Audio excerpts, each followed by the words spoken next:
The purpose of the Balance Fund is to take our contrarian investment approach beyond just equities, but also towards fixed interest and other asset classes like commodities in a way that delivers exactly that, a balanced return for our investors.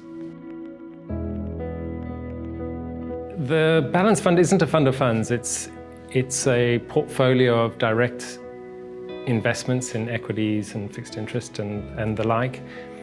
And so at its benchmark status or level, the Balance Fund is 60% domestically focused and 40% global, and Alec is in charge of the global sleeve and I'm in charge of the domestic sleeve.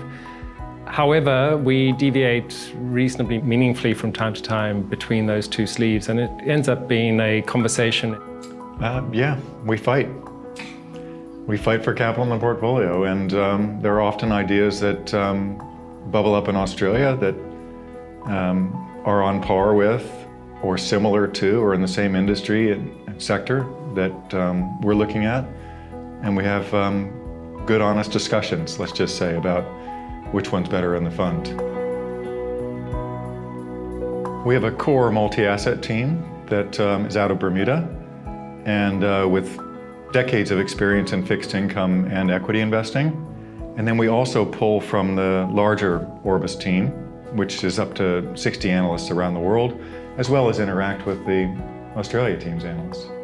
So the investment ideas on the equity side comes from we have a team of 9. They're a reasonably eclectic group of people, much like Alec's team in Bermuda and other countries.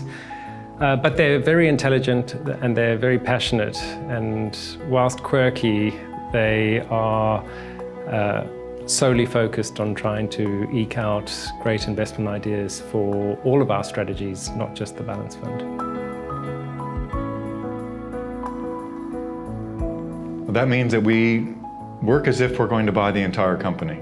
So everything you can imagine you would do if you were going to go out and buy the entire company, that's what we do. It's not just kicking the tires, it's opening the hood, looking at the engine.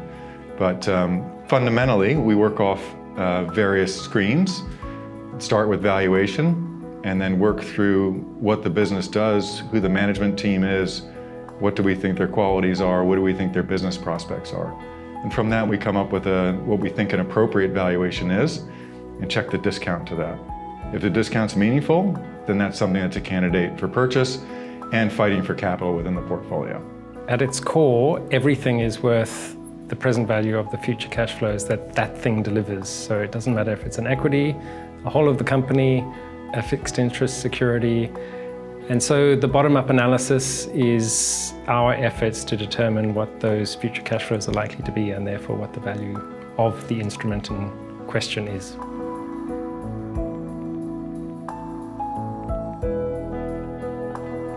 So bonds can go out of favor just as well as equities do, and you can have sentiment cycles, and you can have misvaluations, mispricings, you can have rating agencies that get it wrong, and we can execute and fill the portfolio with securities in the fixed income realm that are truly attractive and undervalued.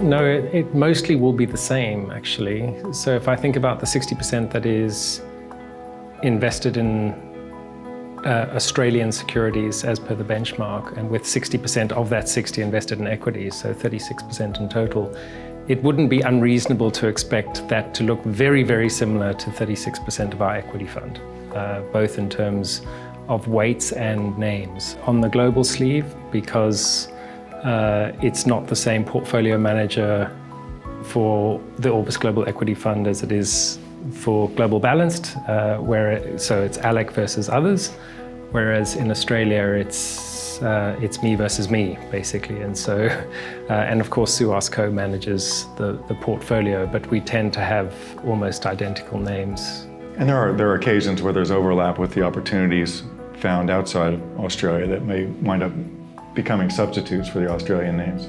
So that's a very good point, actually. So I would put Balfour Beatty currently as an example there, where we have this Lend-Lease investment in our equity fund. And Balfour Beatty does something similar globally, is listed in the UK, and I think it's the UK. Yep. And it seems like a better company. And so you might do a swapsy in that regard, but obviously the equity fund cannot invest in Balfour Beatty because it's not an Australian security. I think by extension, we also have the ability, particularly on the global side, to modulate within the capital structure. So we may, instead of owning the equity, we may own a preferred.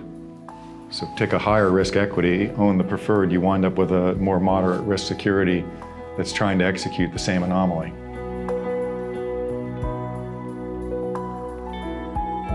I like working with Simon because he shares my sense of humor. I think he might even be more sarcastic than I am.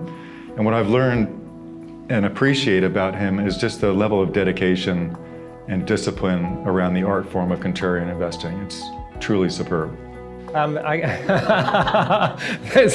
There are a few things, but I guess one thing that does stand out is how Alec has for a long time tried to, and now I'm stealing his words, skate towards not where the puck is, but where it's going. And so Alec is always looking several steps ahead, and more so than most, way more so than most, and it's a very powerful trait and something that really helps with investing. And then I think the other thing linked to that is Alec has this amazing ability to surround himself with people that are incredibly helpful at helping him being a sounding board to determine whether the puck has landed in a swampland or if it's landed in somewhere somewhat more fertile. And I think it's very powerful.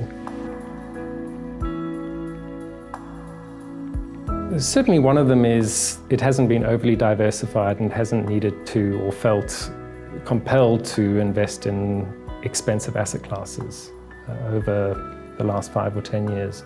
It's been short duration in terms of its fixed interest portfolio, but I think these are things at the edges. I think the real reason for the outperformance is that we've stuck to our investment philosophy, which is grounded in contrarian bottom-up fundamental analysis and stock and bond picking, and sticking to that's really helped returns over the long term.